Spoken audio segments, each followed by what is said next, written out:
Welcome back, athletes.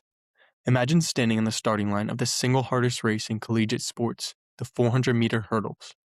Your heart is pounding, the gun is about to go off, but there is a secret you are keeping from the entire stadium. You are running on 4 stress fractures. Your foot is essentially broken. Most people would quit. Most people would take the medical red shirt. But my guest today is not most people. She traveled over 4,000 miles from the UK for the Indiana Hoosiers. She has battled a visa system that strips international athletes of their right to earn NIL money, and she has battled a body that tried to fail her at every turn. We are talking about the difference between being injured and being broken. I'm your host, Nick Gonzalez. This is Athlete University, and this is the story of Malakai Lily. Hey, thank you so much for having me. Yeah, absolutely. Super excited to uncover your story of how you made it to the United States for track and field. So tell the audience where you're originally from and how you got recruited to. Yeah, so I'm originally from Oxford, England. And when I was first coming to America, I got recruited for field hockey. Obviously, I'm a senior now, so when I was getting recruited, it was through like COVID time. So we were Mhm. just coming out of COVID. So the actual time that I had to talk to coaches was all virtually. Everything I did was through email. I just sent out as many emails as I could. I had to Really? have like a super strong highlight reel of just hockey clips, field hockey clips, to just send out to as many coaches as I could. And because like I couldn't really fly over to America and they couldn't really fly over here, it was literally all online. And so before I even got to America, I had never been before. It was my first time when I Wow. touched as a freshman. Your Yeah. first time in America Mhm. was in Indiana. That's definitely Yeah. definitely a culture shock if you would have asked me. So I mean, everyone really sends like those recruiting emails and everything. I mean, some go on visits and some don't. You didn't have that opportunity, but what was one specific thing that you did in those emails to get those coaches' attention that like 99% of like the people that you were playing with didn't do? Like, That's a hard question. I didn't work with an agent or anything, like it was all through me. So I just tried to write the best email that I could. I attached like resume is like kind of from like my high school career, like the classes I did, like some of the jobs that I did and all of my like athletic accolades as well. And then wow. I also would attach my highlight reel. So maybe that's what made me stand out. And I literally just sent so many follow-up emails to make sure that I would always be like at the top of their inbox. That's smart. That's smart. Sending consistent emails and not just sending one definitely got some attention. I feel like that's something a lot of athletes could do. So I want to know, like, when you were in the UK, when you were 16, what was like your goal? Were you specifically closed off, like you needed to go to the Big Ten, or did you want to just play at the collegiate level? Was that just the goal? Yeah, the goal was pretty much to just play at the collegiate level. I think when I was 16, maybe 15, 16, I wanted to come to America for track. And so I kind of did it like a whole mixed up way because then I ended up getting recruited for field hockey. And then my sophomore year, I actually quit field hockey and joined the track team. So yeah, it was a very different and unique path. But I didn't really understand how the conferences worked in America. Like I didn't know what the NCAA was, the significance of Big Ten or like the SEC or anything. So I didn't really know what I was getting myself into. I don't know how I ended up in Indiana because my dream school was Berkeley. Like I really wanted to go to UC Berkeley, California. That was my thing, like sun, beach, like everything Yeah. like Indiana's a little far from UC Berkeley, but hey, you're in the Big Ten, so that's yeah. definitely speaks highly of your athletic ability. But I know you mentioned you didn't have any private trainers or agents. You said when you were in the UK, it was all self-taught, like you were just Mhm. going to club, going playing field hockey, going to track practice. Were you on like a very high level track team in your high school? Yeah, so it kind of works a bit differently in the UK and a lot of European countries to how it does in America. For Mhm. us, you either go to a private school or you go to like a public school, which is the same as America. But in the UK, private schools are a lot more common. And when you're in a private school, I was in the top sporting school in the country. So for us, like the level of sport was very, very high. And we were Mhm. competing against the other top schools in the country. Wow. So on top of doing field hockey and track alongside each other at this high school I went to, I would then also have club outside of that. But for me, it was high school above everything else because the level was so high. Wow. So because of the high level intensity of like this private school, did you have like a strength program when you were in high school, or was that like a total? Oh, you did.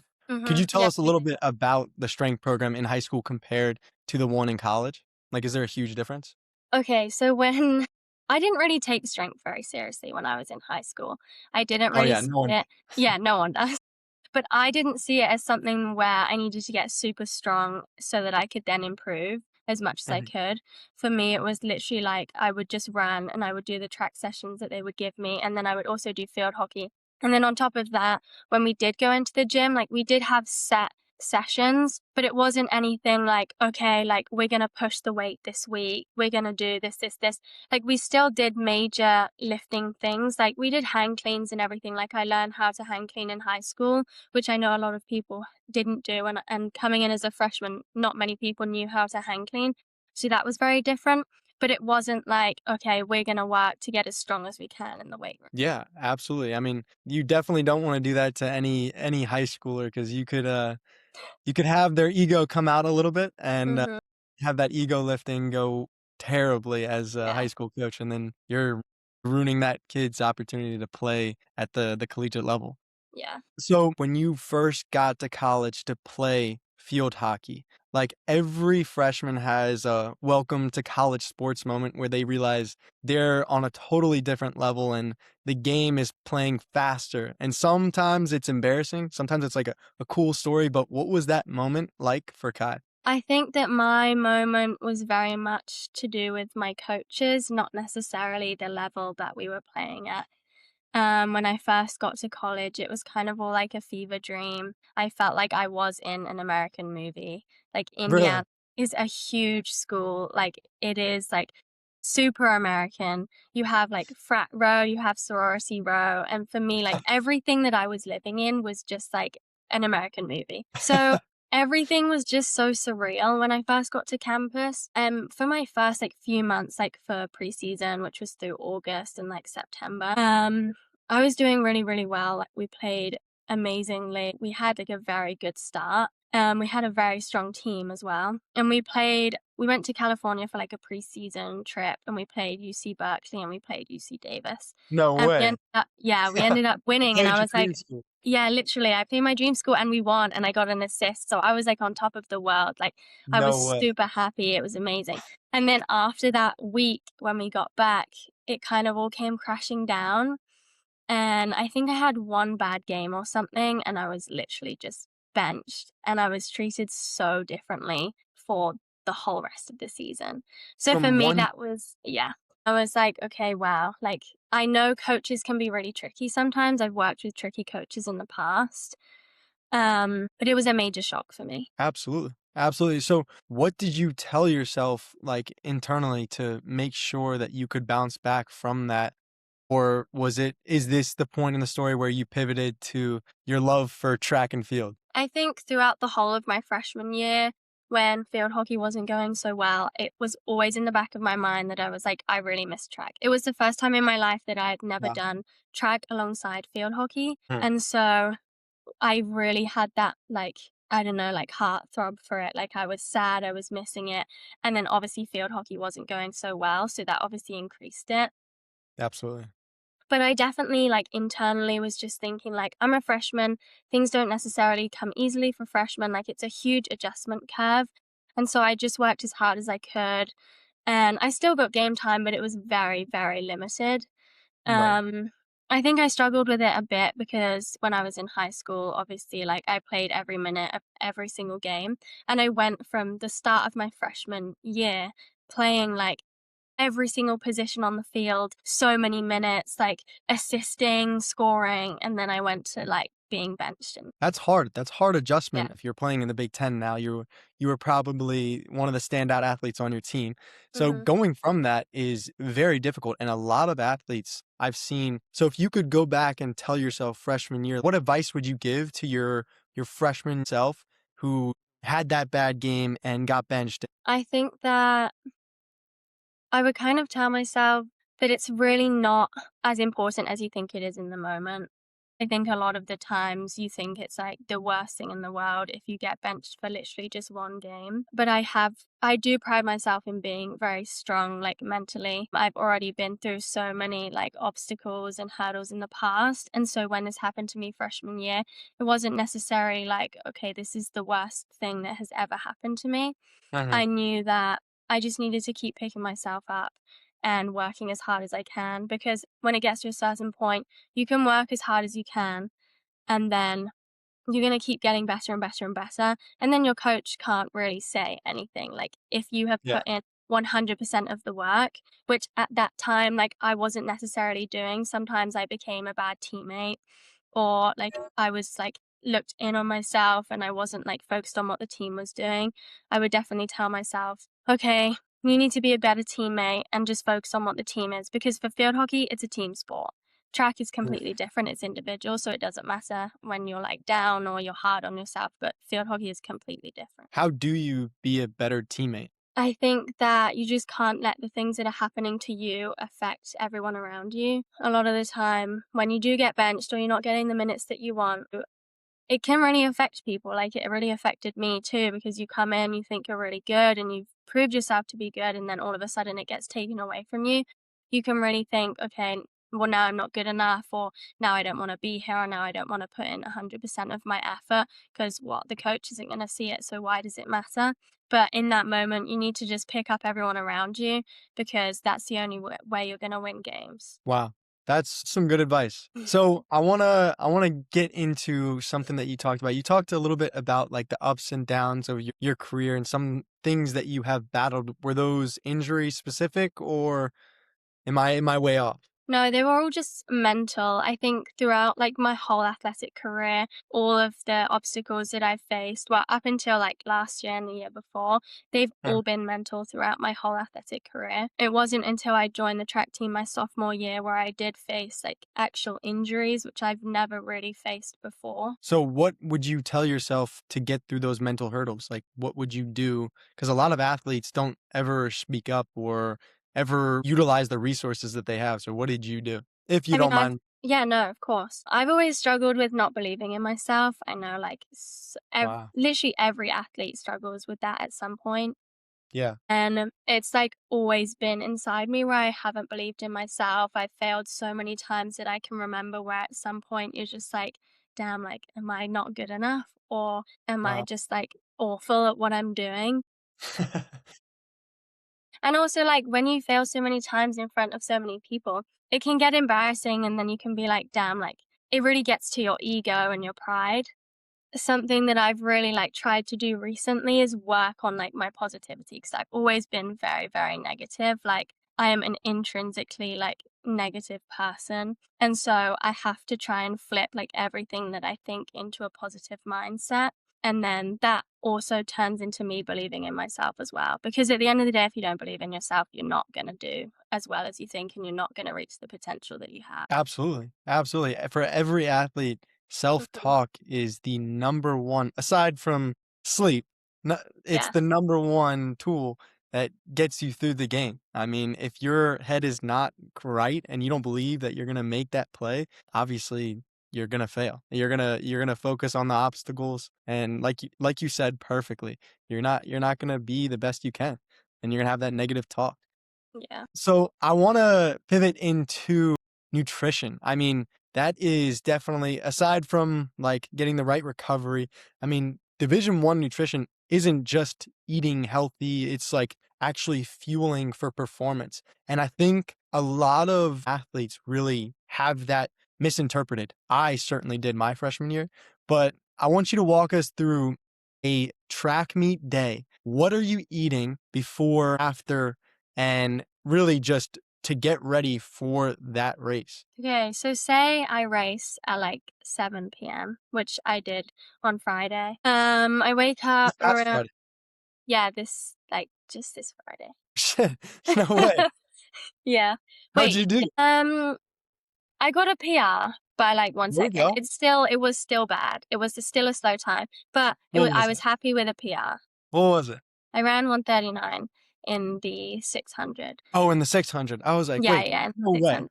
And so, yeah, it was a tough race, but I did better than the last time. So I was happy with it. I came away happy. Still a lot of things to improve on, but Oh yeah, it is what it is. you got to Um, celebrate the little wins. yeah, exactly. Yeah. I think I woke up around like 9, maybe 10 a.m. And then because I didn't race till 7, I knew I could have like a latest breakfast. So for breakfast, I ended up having protein pancakes with fruit, and I think I had some sausage as well on the side of that. Because I love pancakes whenever, like, usually I have pancakes like every morning because they're really good carbs. And I find Yeah. that if I eat eggs sometimes in the morning, I usually feel sick at a workout. So Interesting. sometimes stay away from eggs.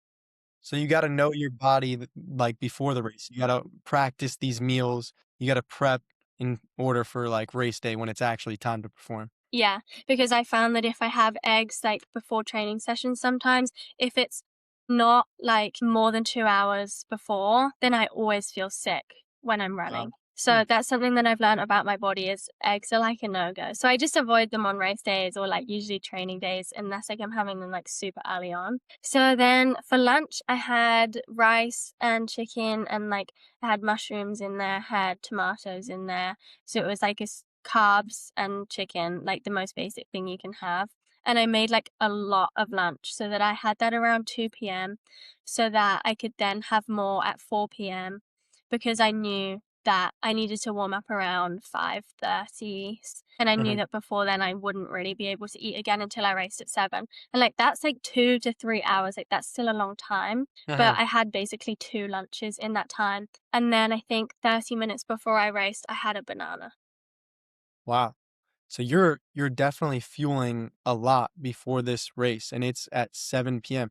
Yeah. I didn't even know that much fueling was required. That's very impressive. Well, I know that I get very hungry, and Mhm. so I hate feeling hungry going into a race because it's like the worst thing ever because like I'm at the start line and I'm like, damn, I'm hungry. Like I'm not thinking about racing, I'm thinking about what I want to eat. So I know that I have to fuel my body before so that then I can race and I can be fine. That's smart. Know your body. That's the biggest thing. Know your body. Hmm. Make sure you have a routine before race day. That's smart. So I know like when you are mid-season, track is super high impact on the legs, on the body. So when you're mid-season, your body's wrecked. Like what is your non-negotiable for recovery protocol? Like not just ice, not like tape or sauna, like, what is your go-to non-negotiable recovery protocol? Okay, well, I haven't really had one in the past. I think I've been very lazy for the past 2 years, and I think I've taken it way more seriously going into my senior year because I didn't want to get injured at all going into my final year. I think I took it way too easy when I was a sophomore and a junior, and now I learnt my lesson. So I think like my go-to thing is that I have to stretch as soon as I wake up in the morning, and I have to stretch before I go to bed at night. That's my main thing because I think that so many of my issues in the past have stemmed from being so tight in all of my muscles that it leads to like so many different things in your body that you would never even know. Like if your hips are tight, then that could literally lead to hamstring issues, calf issues, and back issues. So you don't really realize it, but if you're focusing on all of those different things like twice a day, then it's going to make such a huge difference. Absolutely, absolutely. The longevity from just Mhm. stretching and making sure your muscles are primed for those workouts is inevitable. Like, you need to make sure you have a good routine, like you're saying, Yeah. to make sure that those injuries stay away before they even flare up. And it's so easy to like be super lazy with it and never do it because you kind of think like we stretch as a team after practice and sometimes it's so easy to be like, okay, I already stretched once today, but once is genuinely not. Really? Yeah. Wow. I I mean, that's for me. That's for me. That's like body and what's for me. But I think for most people, like if most people stretch more than once a day, like they're gonna see the difference. Interesting. I gotta start stretching. I feel like I never stretched when I was, like, in college playing a sport. Now it's like, man, I could feel it. I feel like I'm 30 years old. It's terrible. Yeah. I just graduated. It's that's the worst. So, like most high schoolers, they really like watch their tape. And I don't know if you ever like watched sprint mechanics when you were in high school, but what exactly for your film study or maybe like sprint technique are you critiquing in those film sessions? Like, what are you looking at to break down and make sure that your timing is correct, your steps are correct, everything is going perfect to make sure you get over the next hurdle and obviously win the race? Yeah, so I think for track it's very different to like a team sport and how film would be for that. For us, we don't necessarily have like designated film sessions. When I was on the field hockey team, we would have maybe 2 film sessions a week where we would look at film from our previous games and then film of the other teams that we're playing. It's probably the same for football as well. Mhm. But for track, you're literally just analyzing yourself. And so the only film that I watch is the races that I've ran. And then when we do hurdle practice, we always film like every single rep. And then we're also timing like every single part of that rep. So it's like the time it takes for you to reach the first hurdle, but then we're also timing the when you take off to when you step down over the hurdle. So the takeoff time, because all of those things can then add up and make your time either quicker or slower. And so when I'm looking at film for myself, usually when I'm looking at races, I'm looking at, okay, did I pop up out of my blocks too early? Did I accelerate for long enough? If I'm hurdling, it's like, are my arms going crazy, like out wide? Like, do I need to keep them tucked in? And what's my trail leg doing? Am I stepping down off the hurdle quick enough? Like all of those sorts of things. And those are just from the race film that you're analyzing. Yeah. Wow. So when you're doing like the drills, what exactly are you analyzing on those like hurdle film sessions? Like what are you looking for during a specific drill to improve? A lot of the times we just film like not necessarily like the hurdle drills that we do, but the Mhm. reps that we're doing. So sometimes when we're doing 400 hurdle practice, we'll do like over 3 hurdles of the first 400 hurdles. And so there, like a lot of times when I'm looking at the video, I'm also counting the steps that I'm doing because sometimes I lose track of the steps I'm doing in my head when I'm actually running. So it's useful to look back at the video and be like, okay, I've just done 21 steps to the first hurdle, or I've just done 23 and I need to cut it down to 21. It's hard to count those steps when you're running so fast. So that's good. Yeah. So I always love to ask this question. I mean, you've been around some amazing coaches throughout your entire career, and I mean, there's always a time when some coaches say some out of pocket stuff, but have you ever had a coach say something so wild like that everyone's head was turned, and you don't have to say where you were at, what sport, what year or anything. You could just tell the story as it is, but you can leave out all the details because we don't wanna put anyone under the bus. Honestly, I don't think I've had I don't think I've had like anything crazy. I've Uh, had coaches be like, my high school coach, we were very honest with each other. At one point, we literally hated each other. So we had a very honest conversation. And he was like, you can call me any name under the sun that you want, any swear word you want, but to my face. Just don't say it to anyone behind my back. And that was like, I was like, wow, okay. I mean, sure, then I'm going to call you whatever I want. But that was probably the craziest thing I've ever heard a coach say was that I could call him anything I wanted. But other than that, like I've never had a coach say anything crazy. I guess that's good. That's good. You haven't had some hot head coaches, so there I you mean, go. what's your craziest thing? Yeah. I've heard some other crazy stories, but I won't mention those. NIL deals are getting huge, especially in college nowadays. So what does the NIL game look like for Kai?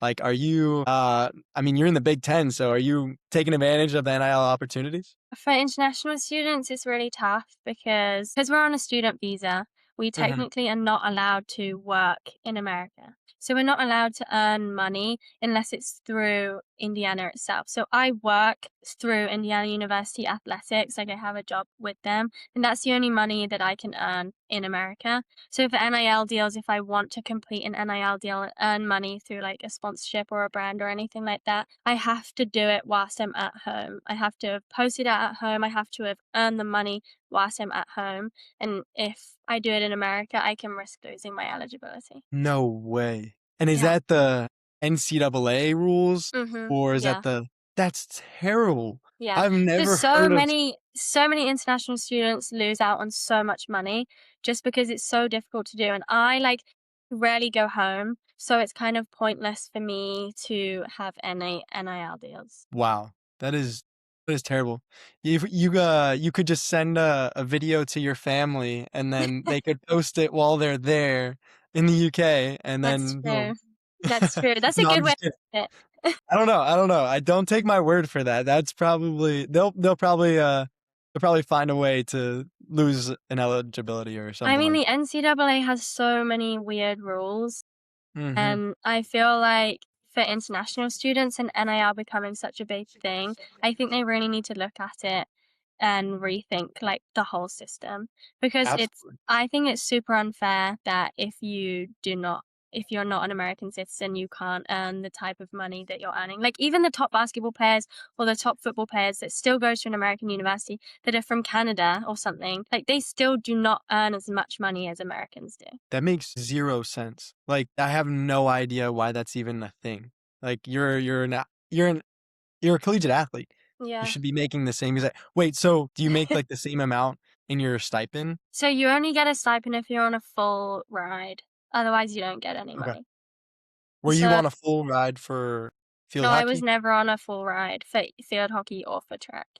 But there was like a money thing that you would get through the university anyway. It was like to do with your academics, and everyone would get like a set amount of money. But then they took that whole thing away, like the NCAA got rid of it as well. So they also have taken away like another monetary thing that athletes can have. And that was like a huge sum of money that I would get per semester. And then they took it away as well. That's terrible. Yeah.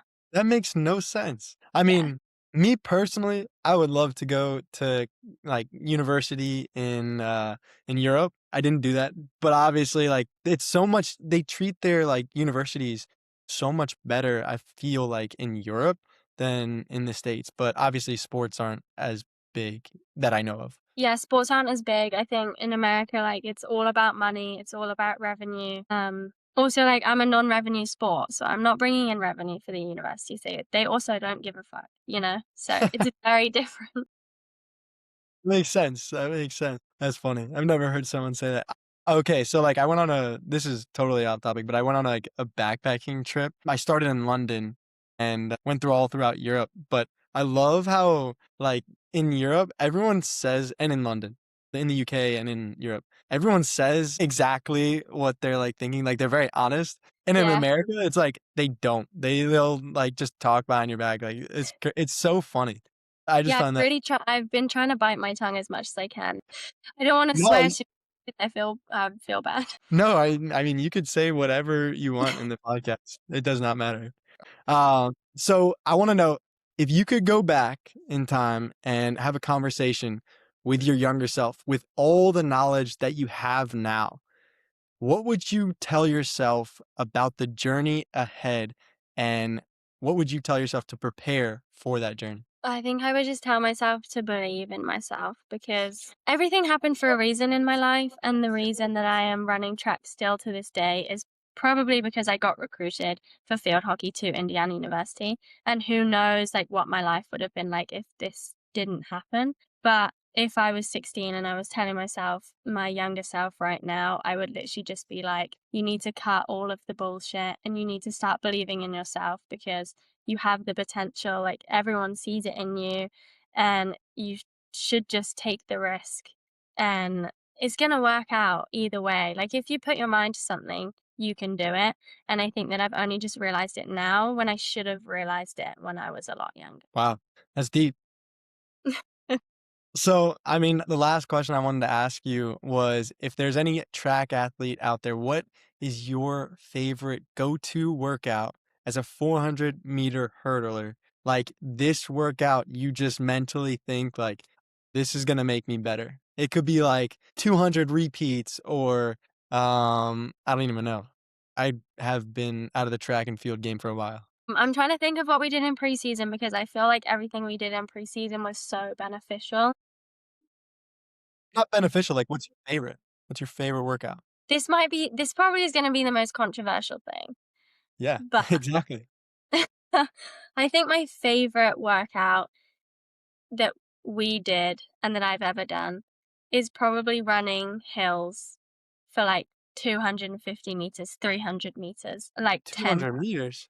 yeah. What hills are 200 meters? Well, we went to the cross country course specifically for this all of fall, and because it was on grass, so that we didn't have any shin injuries or stress fractures or anything, which we have struggled with in the past. And so we went to the cross country course all on grass, and that hill was 300 meters long. And we did that 10 times. I think the rest was you literally run up the hill. You then have to, like, it was kind of like a fast paced run. It wasn't necessarily a sprint at that time, but we ended up getting faster and faster as the time went on because obviously we were all racing each other just because it's fun. And then you Yeah. would jog down half the hill and then you would walk half of the other hill. And I think the total rest, it was like on a cycle, and I think that was like a 4 minute 30 cycle. So yeah, it was 10 hills, 4 minute 30 cycle, 300 meters. I think that was the most fun. That sounds terrible. Yeah, it sounds terrible, and it was. It was terrible. It is terrible in the moment, but Yeah, honestly, like, it's fun, and I think it's, like, my favorite workout. absolutely.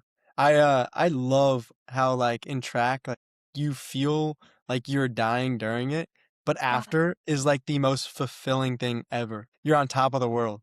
it takes, like, 30 minutes to not be dying, and then after, Yeah, like, yeah. 30 minutes, you're like, "Oh, I feel great." Exactly, exactly. So, I wanted to ask was take us inside Kai's head through the most high pressure moment of your career. Like, everything is on the line, everyone's watching. What are you seeing? What are you hearing? And telling yourself to stay present, execute on the play, and most importantly for you, believe in yourself. Okay, so my biggest moment in my career has probably been going to the Big Ten championships because my freshman year we didn't go for field hockey. And then my sophomore year we also didn't go for field hockey. And then I joined the track team halfway through my sophomore year. So in December I transferred to the track team and I had 6 months to get in shape after not doing track for 2 years. And my goal was to make it to the Big Ten championships in that year. And when I made it to that, that was like the best thing that has ever happened. Like I was so happy, and I think in that moment, it was more of me just being like, okay, you need to stay calm. Like, this is a big event, but also it's not bigger than you are. And I think in that moment, I was just telling myself to breathe, like visualizing my race and the plan that I had already. And yeah, I don't even know if I can remember. Like, I think I blacked out for like most of it. Most of my races, I black out.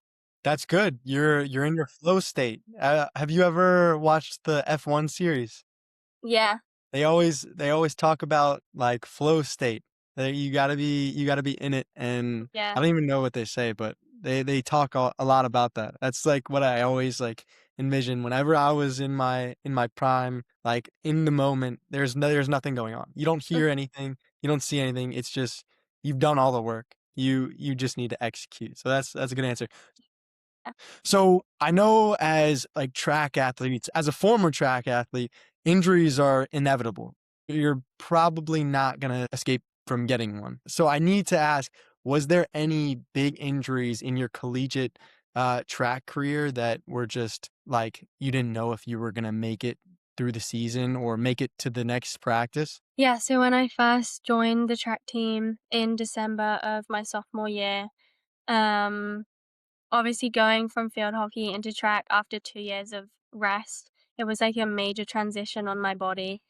And obviously, I played on AstroTurf for 2 years, and so that was like a very bounce ground texture. And I went straight to running on the track in spikes, which I hadn't done in so long. And that probably like wasn't the smartest decision that I've ever made. And so also running on an indoor banked track, it was super hard on my body. And I think 2 months into doing like a brutal preseason, like putting my body through the paces, I ended up having foot pain. And I was like, it's okay. Like, it's nothing too bad. I like kept getting treatment on it and everything.